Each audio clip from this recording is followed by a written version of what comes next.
continuidade ao nosso discipulado. Hoje nós estaremos encerrando sobre o tema A Igreja e Você é um servo. Semana passada nós demos términos falando sobre o que Jesus queria dizer com o termo servo inútil, e nós falamos sobre isso. Quando ele diz, ele vai trabalhar o texto, está lá em Mateus capítulo 25, versículo 30, Mateus 25, 30,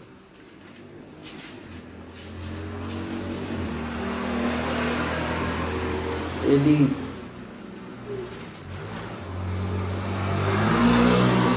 em 5:30 que diz assim: lançai, pois, o servo inútil nas trevas exteriores, e ali haverá pranto e ranger de dentes. Também Lucas 17:10 também vai dizer: assim também vós, quando fizerdes tudo o que vos for mandado, dizeis: somos servos inúteis, porque fizemos somente o que devíamos fazer. E aqui ele vai falar sobre repreensão, repreender e perdoar os irmãos. E nós falamos sobre isso, né? Daquele que faz aquilo que seu Senhor manda, e ele quer dizer que quando nós fazemos somente aquilo que devíamos fazer, então ele fala que intitula como servo inútil. Nós falamos dessa questão da pessoa achar que Deus deve alguma coisa para ela, e na verdade Deus não deve nada, e que o sentido desse texto é bem isso, é que o servo ele não deve se portar de tal forma achando que o seu Senhor lhe deve alguma coisa, mas que ele está fazendo somente aquilo que o Senhor está mandando que ele fizesse. E fizemos aqui, demos exemplo de alguém que trabalhou e recebeu pelo seu trabalho, e aí vai pedir para o patrão, se o patrão não vai agradecê-lo pelo trabalho. Então, não tem nenhuma glória nisso, porque o patrão não tem que agradecer, porque o patrão pagou exatamente aquilo que ele fez. E com o Senhor é exatamente isso. O Senhor não deve nenhum favor, e o Senhor não deve nenhuma obrigação a nós, o Senhor não deve nenhuma recompensa a nós por aquilo que nós fizemos. Nós só estamos fazendo aquilo que nos está sendo otorgado ou mandado que fizéssemos. Hoje nós vamos dar continuidade sobre esse assunto, sobre o servo, você é um servo, e falar sobre que todo discípulo de Jesus tem de ser servo. E nós vamos ver o porquê que todo o discípulo de Jesus tem que ser servo. Eu quero que você abra comigo lá em Marcos 10, 35 ao 45. E aí eu vou pedir para que você leia esse texto, que todo discípulo de Jesus tem de ser servo. Marcos 10, 35 ao 45. Nós vamos ver o pedido de Tiago e de João. E pode ler, 35 ao 45. Então se aproximaram dele Tiago e João, filhos de Zebedeu, dizendo: Mestre, queremos que nos conceda o que te vamos pedir. E ele lhes perguntou: que quereis que vos faça? Respondeu: permita-nos que na tua glória nos assentemos um à tua direita e a outro à tua esquerda. Mas Jesus lhe disse: não sabeis o que pedes. Podeis vos beber o cálice que eu bebo, ou receber o batismo com que eu sou batizado? Disseram-lhe: podemos. Tornou-lhes Jesus: bebereis o cálice que eu bebo e recebereis o batismo com que eu sou batizado? Quando, porém, ao sentar-se à minha direita ou à minha esquerda, não me compete concedê-lo, porque é para aquele a quem está preparado. Ouvindo isto, indignaram-se os 10 contra Tiago e João. Mas Jesus, chamando-os para junto de si, disse-lhes: sabeis que os que são considerados governadores dos povos têm-nos sob seu domínio, e sobre eles os seus maiorais exercem autoridade. Mas entre vós não é assim. Pelo contrário, quem quiser tornar-se grande entre vós, será esse o que vos sirva. E quem quiser ser o primeiro entre vós, será servo de todos. Pois o próprio Filho do Homem não veio para ser servido, mas para servir e dar a sua vida em resgate por muitos. Então, nós precisamos entender então que todo servo, todo discípulo de Jesus deve ser servo, todo discípulo de Jesus. E diante dessa leitura, a pergunta que eu faço a vocês: qual é o pedido que Tiago e João fizeram a Jesus? Qual foi o pedido que eles fizeram? Vamos lá, está aí no versículo 37. Lê para mim o versículo 37. Você vai perceber qual foi o pedido aí que eles fizeram, que Tiago e João fizeram. Permita-nos que na tua glória nos assentemos um à tua direita e o outro à tua esquerda. A outra pergunta que eu quero fazer para vocês, esse é o pedido que eles fizeram. Eles pediram que eles se assentassem, uma à direita e o outro à esquerda de Jesus. Mas a pergunta que eu quero fazer para vocês é essa: qual foi a motivação deles ao fazerem esse pedido para Jesus? Qual é a motivação deles? Qual que foi a motivação deles quando eles fizeram esse pedido para Jesus? Se sentir melhor que os outros. Para ter uma posição mais elevada? Seria isso? Ter uma posição mais elevada, uma posição de destaque? Permita-nos que na tua glória nos assentemos um à tua direita e outro à tua esquerda, né? É isso. Nós vemos que eles querem ocupar essa posição, eles pedem essa posição porque de fato seria uma posição de destaque, não seria? Tá do lado de Jesus, um do lado direito, outro do lado esquerdo, seria algo notório, né? Então eles fazem esse pedido, mas com qual motivo eles pedem isso? Qual o motivo disso? Qual que é a intenção deles? Seria essa notoriedade, essa posição que eles teriam? Que é por isso que eles pedem? Para governar junto com Deus, Jesus. Né? E aí a gente precisa perceber nisso, o que eles estão... que se assenta à direita de Jesus, que fiquem do lado de Jesus. Nós vemos aí que há uma certa ironia nesse pedido, e é uma ironia bem notável desse pedido que eles fazem, porque eles não entendem que todo discípulo deve ser servo.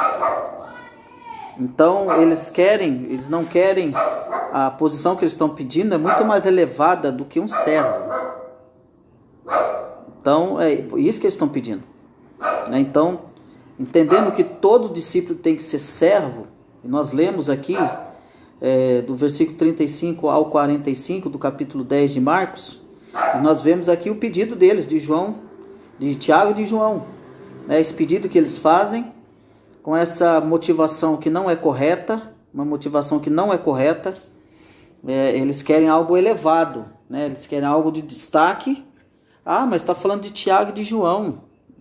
São seres humanos que estão com um pensamento, com uma intenção e que não é correta, né? A intenção que eles querem. Mas aí nós vamos ver qual é o princípio então que Jesus estabelece para o serviço entre seus servos ou dentro da igreja. Nós vamos ver qual é esses princípios que Jesus vai pedir para que sejam servos, né? E que entre os seus servos ou dentro da igreja. Nós vemos aí, olha comigo o versículo 43. O que diz o 43 e 44? Mas Boa noite. Vós não é assim. Pelo contrário, quem quiser tornar-se grande entre vós, será esse o que vos sirva. 44. E quem quiser ser o primeiro entre vós, será servo de todos. Isso. Será que esses dois versículos respondem a pergunta da motivação dos dois? Sim ou não? Você está percebendo o que Jesus está falando aqui? Dentro do que Jesus está falando, ele está respondendo o pedido de Tiago e de João. Está entendendo? O que Tiago e João pedem? Ah, deixa que um senta à tua direita, outro à tua esquerda, uma posição. O que Jesus vai falar no 44? Que no 43, mas entre vós não é assim, pelo contrário. Por que Jesus está falando assim, que não é assim? Ah, quanto porém ao se assentar-se à minha direita, versículo 40, ou à minha esquerda, não me compete concedê-lo, porque é para aqueles a quem está preparado. Então, não é para eles que está preparado. Ouvindo isso, indignaram-se os 10 contra Tiago e João, mas Jesus, chamando-o para junto de si, disse-lhe: sabeis que os que são considerados governadores dos povos têm-nos sob seu domínio, e sobre eles os seus maiorais exercem autoridades. Mas entre vós não é assim, pelo contrário, quem quiser tornar-se grande entre vós será servo de todos. Então lá no céu, porque a mentalidade de Tiago e de João era a mentalidade dos governantes terrenos. Falou assim, olha, no governo terreno é assim, o mais forte é que manda, o maioral é que tem destaque, o maioral é ele que é servido, o maioral é servido, o maioral é que tem destaque. Jesus está falando, na vida terrena é assim, mas no céu não é assim. Por isso que vocês não vão poder sentar lá, porque não, é o Pai que decide. Ah, esse lugar já está reservado, já está preparado, e não é para vocês. Não é com essa mentalidade, com essa intenção. Agora, diante de Deus não é desse jeito. Diante de Deus ele vai dizer assim, mas entre vós não é assim, pelo contrário, quem quiser tornar-se grande entre vós, será esse o que vos sirva. Então, diante de Jesus, o grande é aquele que serve. Não é aquele maior, não é o maioral. Não é aquele que quer assentar à direita e o outro à esquerda. É isso que ele está respondendo à motivação. Jesus está esclarecendo a motivação do coração deles. Bom, a motivação sua é que vocês querem ser grandes, mas lá no céu não é assim. A mentalidade de vocês é terrena. Porque no céu, quem quiser ser grande vai ter que ser o servo aqui. É isso que ele vai dizer. E olha aqui o versículo 44. E quem quiser ser o primeiro entre vós, será servo de todos. Então, esse é o princípio que Jesus estabelece para o serviço entre os seus servos ou dentro da igreja. O que ele estabelece entre os seus servos ou dentro da igreja? Que quem quiser tornar-se grande entre vós, será esse que vos sirva. Então, o princípio de Jesus para ser servo uns dos outros e na igreja é que se você quiser ser grande, você tem que ser servo. E grande é diante de Deus, não é diante dos homens. Esse servo maior aqui é diante de Deus. Então, se você quer ser maior, a lei aqui muda. Diante de Deus muda. Então, aquele que quer ser maior, que seja o servo. Que seja aquele que sirva. Mas o que nós vimos hoje na igreja contemporânea hoje, na igreja atual hoje? O que a gente vê? A gente vê isso? A gente vê, muitas das vezes, os maiorais querendo ser servidos. E não são eles que servem. Eles querem ser servidos. Entendeu isso? Porque eles querem ser o grande, eles querem destaques. É uma briga desenfreada por títulos, por posições. Né? E essas pessoas que brigam por isso, querendo ser os maiores, eles estão completamente ao contrário do que a Escritura ensina. A Escritura ensina que aquele que quiser ser o maior diante de Deus tem que ser servo de todos. Tem que servir uns aos outros. Então esse que serve uns aos outros diante de Deus, esse é o maior lá nos céus. Ele é considerado nos céus, diante de Cristo, diante dos anjos, o maior. É isso que Jesus está falando. É servir uns aos outros. E ele vai dizer assim, e quem quiser ser o primeiro entre vós, será o servo de todos. Mas o que nós vimos hoje na igreja atual? Que muitos estão querendo ser primeiro. E no céu é assim? Não. Se você quiser ser o primeiro no céu, você tem que servir a todos. Então, para que eu seja o primeiro no céu, tem que ser o último aqui na terra. Então, se você tem um grupo que você deve servir, então sirva a todos e você seja o último a ser servido. Depois que você percebeu que todos estão servidos, pois bem, agora eu vou me servir. Então, você é o último. E diante de Deus é assim que funciona. No reino celestial, no governo celestial, é assim que funciona. Os seus filhos no céu são intitulados assim. mas para que eles sejam intitulados assim, então eles têm que ser servo de todos, ele tem que ser o último se quiser ser o primeiro. Se ele quiser se tornar grande, ele terá que ser servo, ele tem que servir. E ele ser grande diante de Deus é o que importa para a igreja e para os seus filhos, para o seu servo. Então a motivação de Tiago e João, por ser Tiago e João, a motivação deles era ser grandes. Era destaque. Mas Jesus falou, não é assim, vocês estão completamente equivocados. Vocês estão pensando com pensamento terreno. Então nós temos que servir e ser servos de todos. Agora, qual é o modelo de servo que devemos seguir? Olha comigo aí, versículo 45. Lê para mim. O modelo de servo que devemos seguir. Lê o versículo 45. Pois o próprio Filho do Homem não veio para ser servido, mas para servir e dar a sua vida em resgate por muitos. Então o Filho do Homem é Jesus Cristo. Pois Jesus Cristo, ele mesmo não veio para ser servido, mas veio para servir e dar a sua vida em resgate de muitos. O Deus dos céus, o Criador dos céus e da terra, ele desce nessa terra, não para ser servido com bandeja de prata, mas ele veio para servir e dar a sua vida em resgate de muitos. Jesus Cristo é o maior exemplo por excelência daquele que é servo, daquele que veio para servir. Ora, se Jesus veio, o dono do céu e da terra, veio aqui para servir, ele disse várias vezes nos evangelhos, disse, a minha comida subsiste em fazer a vontade do meu Pai. A minha comida e bebida é fazer a vontade do meu Pai. Eu vim cumprir a vontade do meu Pai, eu vim cumprir a vontade do meu Pai que me enviou. Esse é o prazer dele. Servir as pessoas. No entanto, nós vemos algumas pessoas querendo ser servidas, querendo posições, querendo ser os maiores. Mas no reino, no governo celestial não é assim. No governo celestial diante de Deus, aqueles que servem aqui são aqueles que são grandes nos céus. Aqueles que querem buscar a notoriedade, ser os primeiros, aqueles que são o primeiro no céu são aqueles que são os últimos aqui. São aqueles que servem primeiro para depois serem servidos. Então Jesus Cristo é o modelo por excelência de servos que devemos seguir. E nós temos que ver também que não há serviço como aquele que serve porque ama. A grande questão é, nós temos servido a Jesus na igreja ou fora dela? Nós temos servido a Jesus na igreja ou fora dela? E se nós estamos fazendo isso, qual é a nossa motivação? É isso que nós temos que trazer à nossa consciência. Qual é a motivação de estarmos servindo a Deus dentro ou fora da igreja?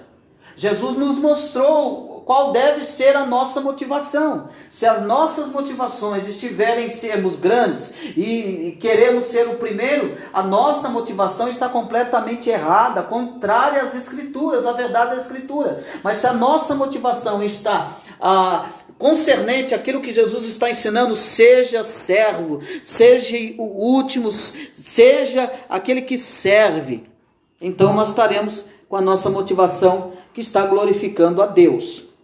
E aí, diante disso, nós veremos também quais as exigências que Jesus faz para quem deseja servi-lo. Então, Jesus ele faz algumas exigências para aqueles que querem servi-lo. Então, não é simplesmente querer servir a Jesus. Jesus tem algumas exigências que ele nos dá. Vamos lá, abra comigo o livro de João, Evangelho de João, capítulo 12, versículo 25 e 26. Evangelho de João, capítulo 12, do versículo 25 e 26. Vamos ver aqui o que Jesus vai falar. Quais são as exigências que Jesus faz para quem deseja servi-lo. Não é tão assim, eu não sirvo a Jesus da forma que eu quero, do jeito que eu penso. Jesus traz a nós algumas responsabilidades, algumas exigências. Lê para mim, por gentileza, 25 e 26. Quem ama a sua vida, perde-a. Mas aquele que odeia a sua vida neste mundo, preservá-la para a vida eterna. Se alguém me serve, siga-me, e onde eu estou, ali estará também o meu servo. E se alguém me servir, o Pai o honrará. Então nós vemos aí o versículo 25, que ele diz que quem ama a sua vida, perdê-la-á. Quem ama a sua vida, perdê-la-á. Mas aquele que odeia a sua vida neste mundo, preservá-la-á para a vida eterna. Então, a vida aqui, essa palavra vida, ela está no grego, que significa psuche, ou que quer dizer alma. É vida, essa vida terrena que se contrasta com a vida eterna, dada pelo Espírito. Jesus está trazendo aqui uma exigência que quem ama a sua vida, perder-á. Aquele que ama a sua vida aqui. O que ele quer dizer aqui? Aquele que ama a sua vida aqui, as coisas da terra, essas coisas aqui, ele vai perder a sua vida. Ele está colocando que aquele que ama essa vida terrena é como algo que já está perdido. É algo sem valor. É algo que não levará a um bom final. É isso que ele está dizendo. Você está perdendo. Aquele que ama e que luta desenfreadamente pela vida aqui e agora, ele vai perder, ele perde. Mas aquele que odeia a sua vida nesse mundo, preservá-la-á para a vida eterna. O que ele está dizendo? Aquele que vive a sua vida para Cristo. Aquele que vive a sua vida completamente para Cristo, para fazer a sua vontade, para obedecê-lo, para cumprir o seu ide, pregar o evangelho a toda criatura. Aquele que vive para Cristo, como Paulo disse, não vivo mais eu, mas Cristo vive em mim. Ele diz que esse então está preservando a sua vida para a vida eterna. Mas aquele que está amando essa vida aqui sem Cristo, ele está perdendo a sua vida. Ou seja, o que ele está dizendo? Ele está dizendo que viver sem Cristo é uma vida perdida. Isso aqui é muito sério que ele está falando aqui. E viver sem Cristo não é ter vida. Estamos andando, respirando por causa da misericórdia de Deus. Mas ele está dizendo que você quiser de fato ter uma vida verdadeira, se você de fato quer ganhar a sua vida, então odeie esse mundo e viva para Cristo. Porque aquele que odeia o mundo e vive para Cristo, o que é odiar o mundo? Odiar o mundo é tudo aquilo que o mundo nos oferece. Tudo aquilo que o mundo nos oferece de prazeres momentâneos, alegrias momentâneas, conquistas momentâneas que nos trazem prazeres momentâneos. Mas o prazer que ele está convidando é um prazer eterno. Ele está dizendo, você vai preservar a sua própria vida com Cristo. Terá uma vida cheia de vida com Cristo, mas você precisa odiar esse mundo. Odiar a sua vida nesse mundo. Então você estará preservando a sua vida para a vida eterna. Então, o que Jesus nos convida é que essa exigência que ele faz para o servo é: odeie esse mundo. Olha o que ele vai dizer: odeie esse mundo. Versículo 26. Se alguém me serve, e aqui ele está falando de servo. Se alguém me serve, siga-me. E onde eu estou, ali estará também o meu servo. Olha que interessante. Ali estará o meu servo, aonde que ele está falando isso aqui? Onde que ele está falando? No céu. No seu reinado, no seu governo. Ele está dizendo, se alguém me serve, siga-me. E onde eu estou, ali estará também o meu servo. Então aqueles que servem a Cristo, Aqueles que seguem a Cristo, aqueles que servem a Cristo, estará com Cristo quando Ele estiver reinando nos céus. Quando Ele estará governando, Ele estará com Ele. Ele está dizendo, você, esse servo meu, estará comigo. Ele está falando na eternidade. É isso que Ele está dizendo. Mas aí também, nós vemos que Ele promete então uma recompensa, aí no versículo 26 mesmo. Ele diz então que as exigências que Ele faz é que o servo não deve amar a sua vida nesse mundo, não deve amar o mundo, e é isso que ele está dizendo, amar o mundo com todas as suas concupiscências, com todos os seus desejos e prazeres, mas ele está dizendo que essa exigência, não ame o mundo, nem o que há no mundo, mas ame a Cristo, sirva a Cristo, porque então você ganhará a tua vida servindo a Cristo. Aquele que vive servindo ao mundo, ele perde a sua vida. E ele vai dizer que se alguém o serve, então vai segui-lo, e onde ele estiver, ali também estará o seu servo, estará com ele nos céus. Mas há uma promessa diante dessas duas exigências. Qual é a promessa que ele faz? Ele diz assim, ali estará também o meu servo, e se alguém me servir, o meu Pai o honrará. Há uma promessa de honra aí. Há uma promessa de honra, e essa honra é terrena? Não, essa honra é lá nos céus. O Pai vai honrar ele, o Pai vai honrar esse servo. Você já parou para pensar? Deus lhe honrando lá no céu? Servo bom e fiel. Deus vai nos honrar lá no céu, aquele que serve, aquele que é fiel. O Pai, Jesus dizendo, o Pai vai honrar esse servo lá nos céus. Eu não sei qual é o tipo de honraria que esse servo receberá, ou que nós receberemos lá no céu, ou que aquele que toma essa decisão de servir a Cristo, de segui-lo, porque há uma promessa, e onde eu estiver estará também, Jesus está falando, estará comigo nos céus, e lá nos céus o meu Pai honrará esse servo. Eu não sei qual é o tipo de honraria que vai ser dado lá no céu, mas o fato é que há uma promessa, que há uma recompensa. Ele promete que o servo fiel receberá uma recompensa. Ele não diz que recompensa é essa, mas o fato é que ele diz que haverá uma recompensa. É isso que ele está dizendo. Então, ele, no mesmo momento que ele faz a exigência para servi-lo, mas ele também, ao mesmo momento, ele faz promessas. Ele é um Deus que exige, mas também promete. Ele promete e ele é fiel para cumprir. Mas isso é importante para aqueles que querem ser servos. Então, essa importância é não amar o mundo, nem o que há no mundo, é odiar o mundo. E amar a Cristo sobre todas as coisas e servir a Cristo odiando esse mundo.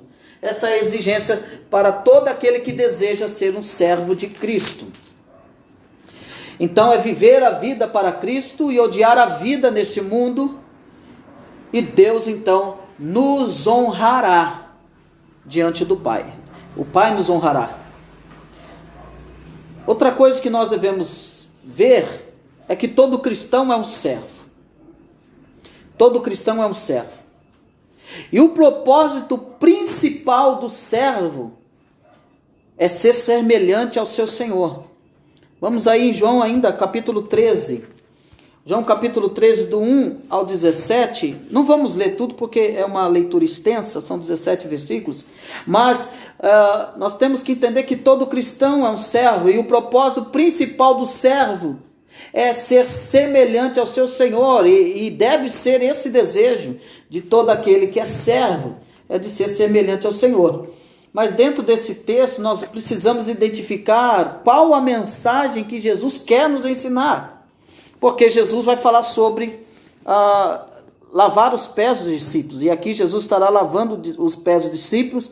E logo em seguida ele está dando uma lição. Agora, qual é a mensagem que Jesus quer nos ensinar? Mas vamos ver aqui. Eu vou ler aqui, os irmãos acompanhem. Mesmo sendo extenso, mas vai ser necessário a gente ler para que você identifique isso.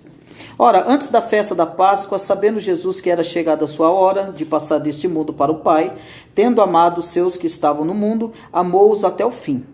Durante a ceia, tendo já o diabo posto no coração de Judas Iscariotes, filho de Simão, que traísse a Jesus, sabendo que o Pai tudo confiara às suas mãos, e que ele viera de Deus e voltava para Deus, levantou-se da ceia, tirou a vestimenta de cima, e tomando uma toalha, cingiu-se com ela. Depois deitou água na bacia e passou a lavar os pés aos discípulos e a enxugá-los com a toalha com que estava cingindo. Aproximou-se, pois, de Simão Pedro, e esse lhe disse: Senhor, tu me lavas os pés a mim? Respondeu-lhe Jesus: o que eu faço não o sabes agora, compreendê-lo-ás depois. Disse-lhe Pedro: nunca me lavarás os pés. Respondeu-lhe Jesus: se eu não te lavar, não tens parte comigo. Então Pedro lhe pediu: Senhor, não somente os pés, mas também as mãos e a cabeça. Declarou-lhe Jesus: quem já se banhou não necessita de lavar senão os pés, quanto ao mais está todo limpo. Ora, vós estáis limpos, mas não todos. Pois ele sabia quem era o traidor. Foi por isso que disse: nem todos estáis limpos, falando de Judas. Depois de lhes ter lavado os pés, tomou as vestes e, voltando à mesa, perguntou-lhes: compreendeis o que vos fiz? E aqui está a grande pergunta. O que é que Jesus está querendo ensinar aos discípulos aqui? Porque ele vai fazer essa pergunta, ele vai dizer: compreendeis o que vos fiz? Vós me chamais o Mestre e o Senhor, e dizeis bem, porque eu sou. Vocês me chamam de Mestre e Senhor, e vocês estão falando bem, vocês estão falando verdade. Vocês estão sendo verdadeiros naquilo que estão falando ao meu respeito. Muito bem. Vocês estão certos, eu sou Mestre e Senhor.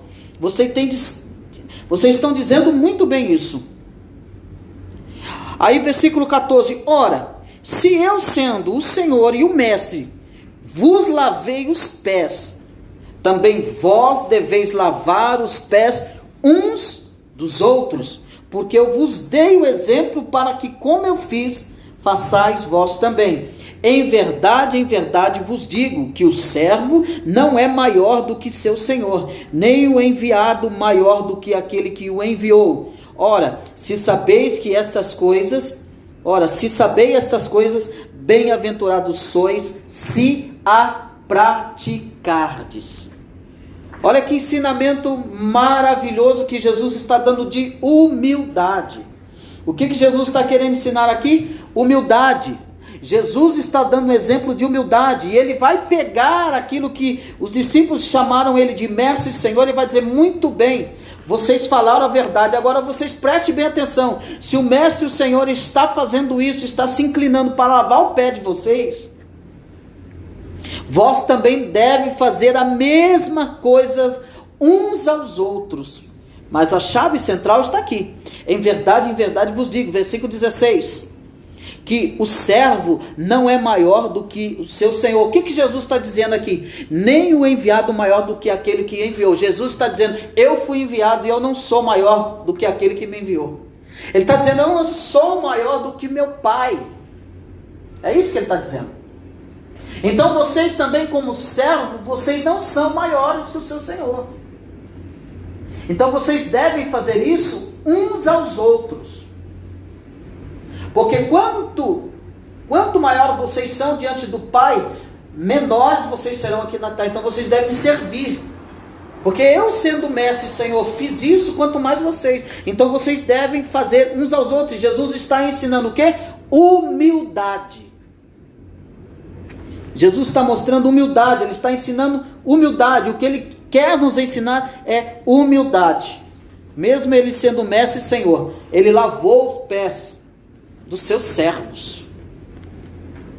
E é isso que ele quer nos ensinar, e é isso que nós devemos também fazer. E é interessante que ele vai dizer: ora, versículo 17: se sabeis estas coisas, bem-aventurados sois. Mas vocês serão aventurados se praticardes. Então a questão aqui que Jesus vai falar, ele dá duas tacadas aqui. A questão não é de vocês só saberem, mas vocês serão bem-aventurados ou felizes se vocês colocarem em prática aquilo que eu fiz agora diante de vocês e que eu fiz com vocês. Então a questão não é só saber sobre humildade. A questão é exercer a humildade. A questão é praticar a humildade. E aqui que está o foco. Infelizmente, meus irmãos, tem muitas pessoas que não entendem esse texto aqui. E se for falar acerca disso, do que é a humildade que Jesus está ensinando, muitos não querem.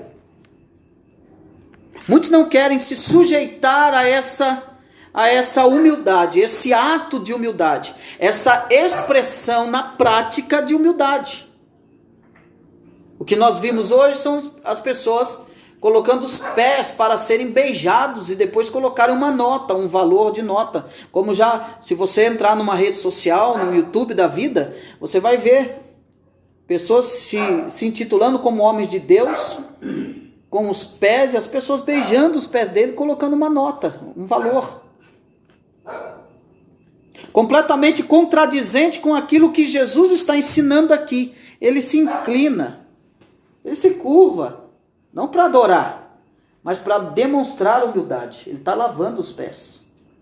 Ele está lavando, ele lava, ele unge os pés, ele seca os pés. Aí ele pergunta: vocês viram o que eu acabei de fazer? Vocês perceberam? Vocês compreendem o que eu fiz aqui? Vocês entendem? Então, é esse o significado da ação, da humildade de Jesus.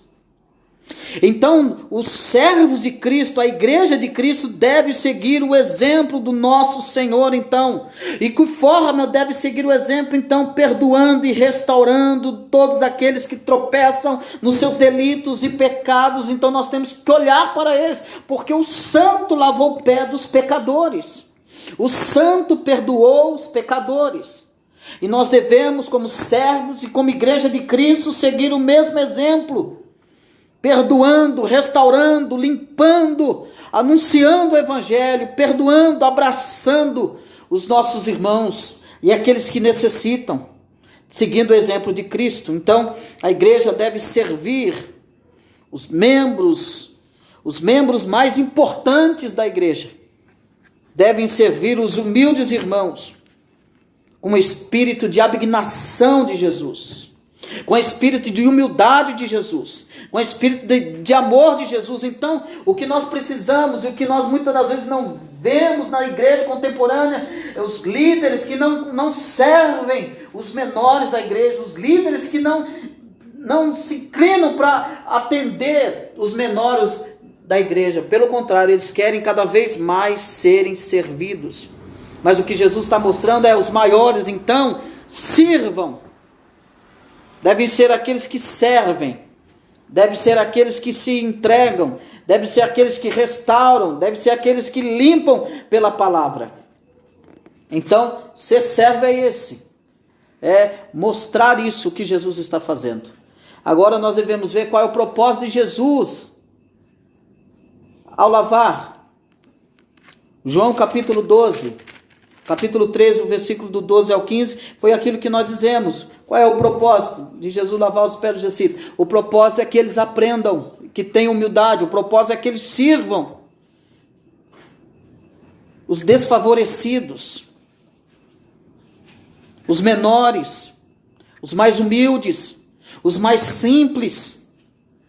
O que Jesus está ensinando é que nós devemos servir todo aquele que é intitulado como alguém maior, que sirva ao menor, seja servo do menor. É isso que Jesus está ensinando.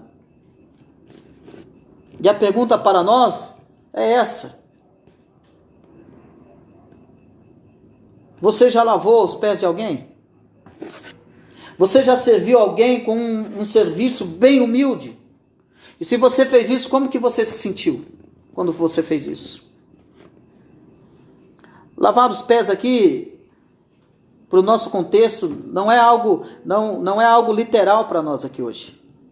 Ali, naquele momento, nesse contexto histórico de Jesus, foi algo literal. Mas o que quer dizer lavar os pés para nós hoje? Na nossa visão, para o nosso entendimento, interpretando para nós, o que seria lavar os pés hoje? Me diga. E se você fez isso, qual foi o seu sentimento? Enquanto eu tomo água. Ser humilde. Humilde. Tratar as pessoas iguais. Tratar as pessoas iguais, honrá-las, servi-las naquilo que for preciso, né? Independente de quem seja, independente de grau, de posição. Lavar os pés hoje, para nós, significa isso. Atender o simples, atender o humilde, atender aquele que é desfavorecido. Né? Lavar os pés hoje é você tendo uma posição, e às vezes de destaque, mas servir aquele que não tem nenhum título, não tem nenhuma posição, e falando dentro da igreja, aquele que não tem nenhum cargo, que você seja servo dele, que sirva ele. Isso seria lavar os pés. Né? Lavar os pés. É olhar para Jesus, ver o que Jesus fez e fazermos também exatamente aquilo que Jesus fez. Isso é lavar os pés, seguir o exemplo de Jesus, né? Naquilo que Jesus fez. Nós vamos ler aqui João capítulo 16, capítulo 13 ainda.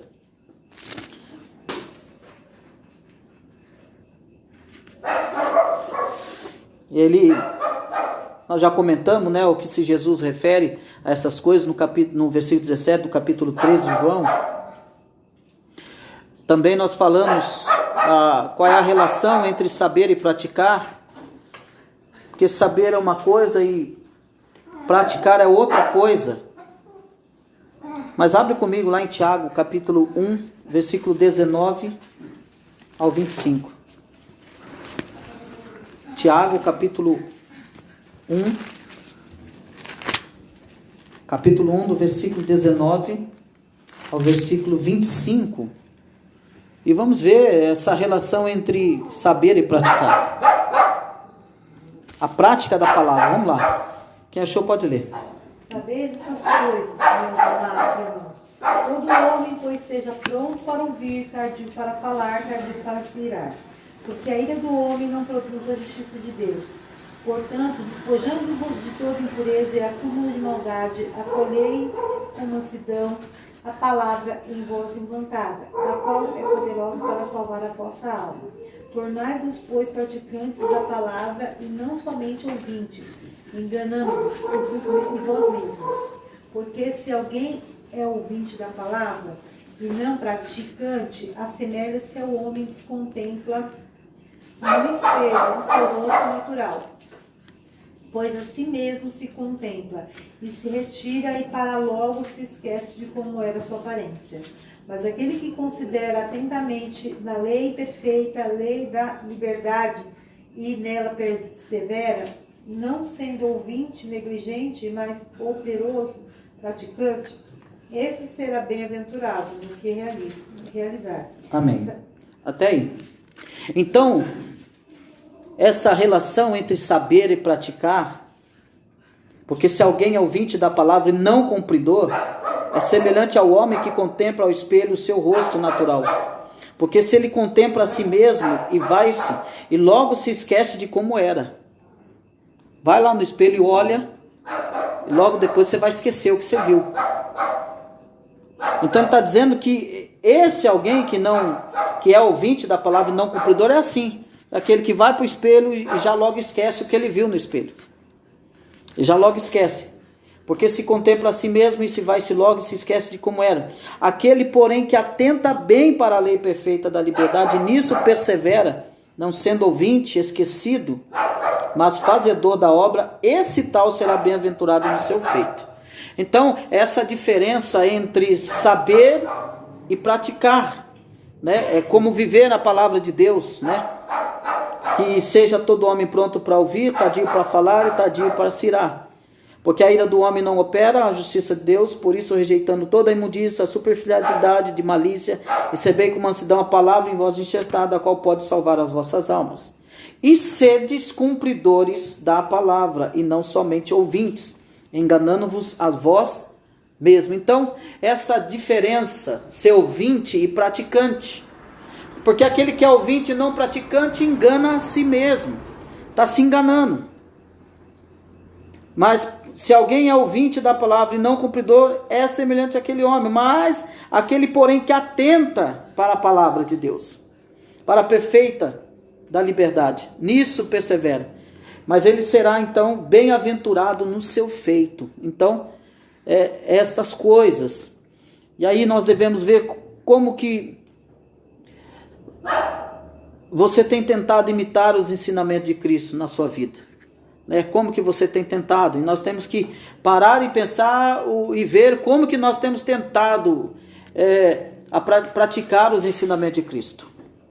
Então, primeiro nós ouvimos, em segundo lugar nós precisamos praticar. E de que forma nós temos tentado fazer isso? E se nós temos tentado fazer isso, praticar aquilo que nós temos ouvido e aprendido.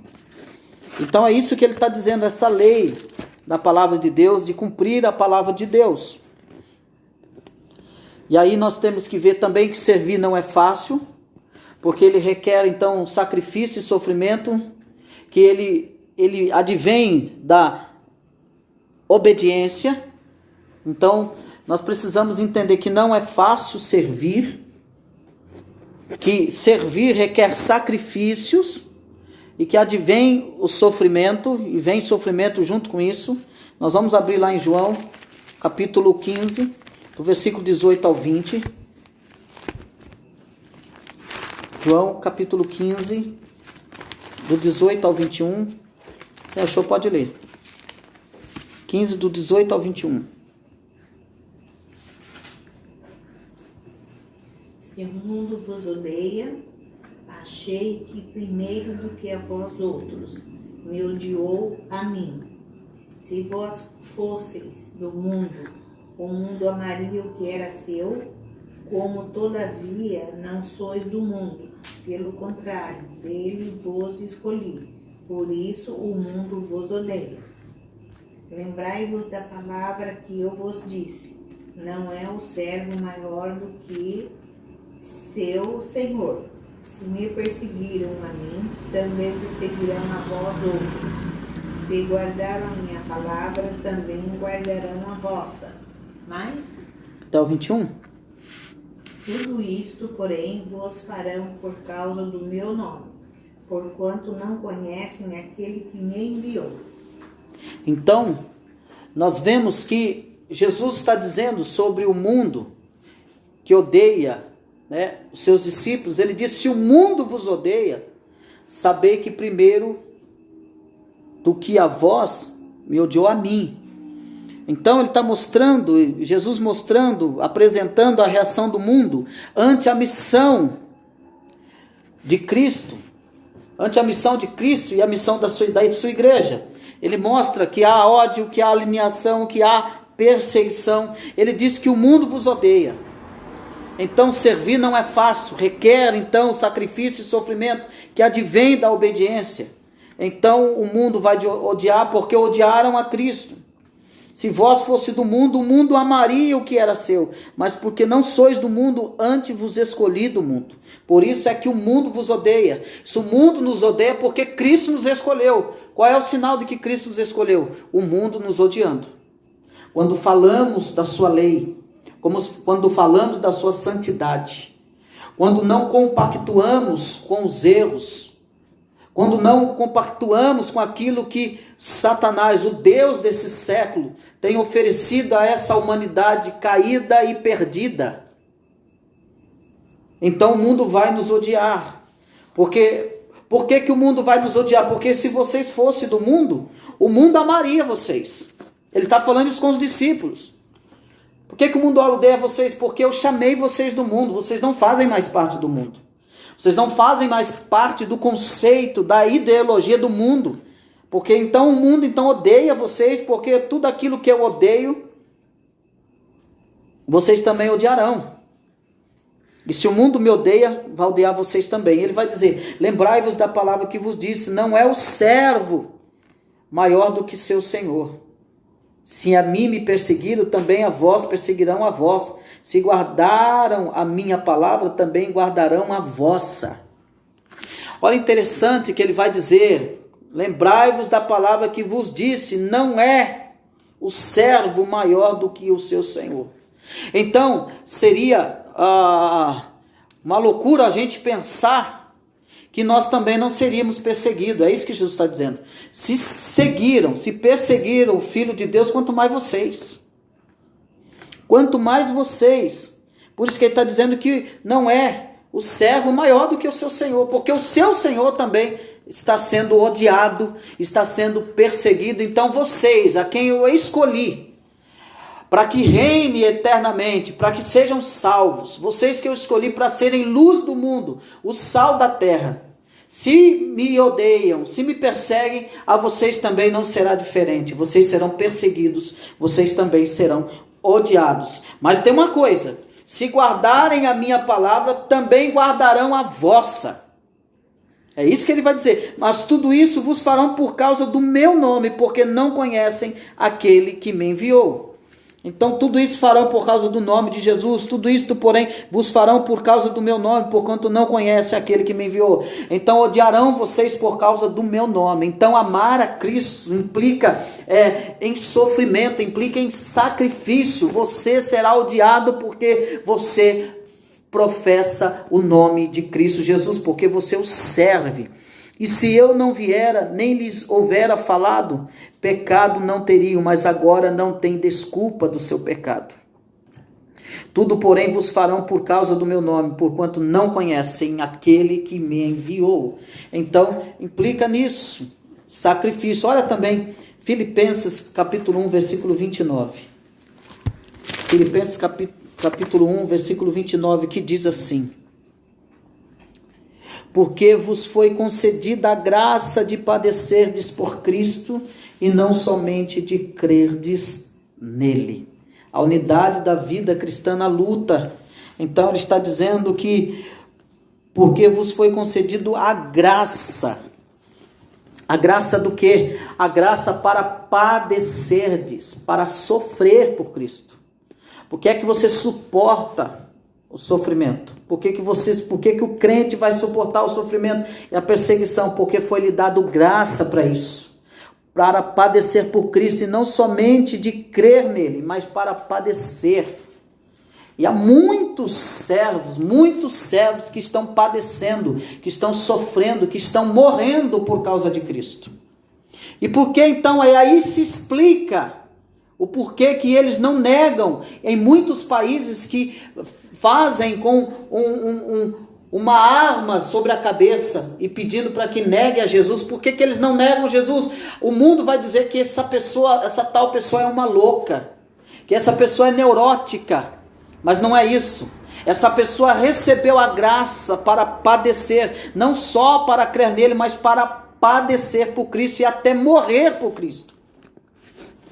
E há países que servos do Senhor estão sendo mortos porque não negam a Cristo. E é essa graça que Paulo está falando aqui. Foi dado graça para que eles suportem isso. Eles suportarão até a morte por causa dessa graça que foi concedida, não só de crer. Essa graça que eu e você recebemos para crermos nele não foi só para crer, mas para padecer por ele, para amá-lo a ponto da morte. Então, ser servo de Cristo implica em sacrifício e sofrimento que advém da obediência. Então, aqueles que obedecem a Cristo sofrerão. Aqueles que obedecem a Cristo padecerão. Aqueles que obedecem a Cristo sofrerão, terão sacrifícios. Mas há um detalhe: o Pai nos honrará lá nos céus. Há uma promessa: nós seremos honrados no céu, reconhecidos como filhos de Deus, chamados pelo nome. O Pai mesmo nos chamará pelo nome. Também, 2 Timóteo capítulo 1, versículo 8, para nós encerrarmos. 2 Timóteo capítulo 1, o versículo 8. Olha o que diz. Não te envergonhes, portanto, do testemunho de nosso Senhor, nem do seu encarcerado, que sou eu, Paulo falando isso. Pelo contrário, participa comigo dos sofrimentos a favor do Evangelho, segundo o poder de Deus. É segundo esse poder de Deus que Paulo está padecendo, segundo o poder de Deus. Não te envergonhes desse Evangelho, portanto, do testemunho de nosso Senhor. Não te envergonhes daquilo que o nosso Senhor fez, nem do seu encarcerado, que sou eu. Não tenho vergonha de mim, que estou encarcerado, que estou preso.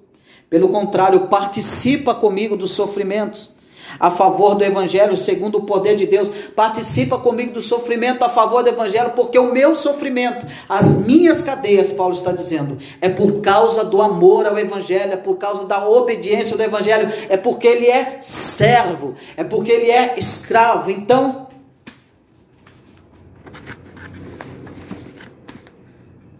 nós precisamos entender então que nós somos servos e que Cristo não nos prometeu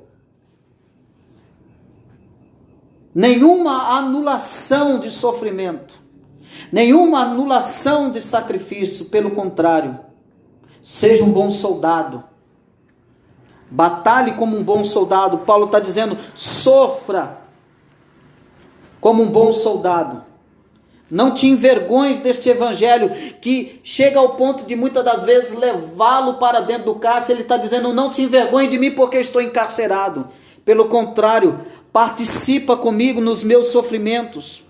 Participa comigo nos meus sofrimentos a favor do Evangelho, que é o poder de Deus. Então nós não devemos nos envergonhar.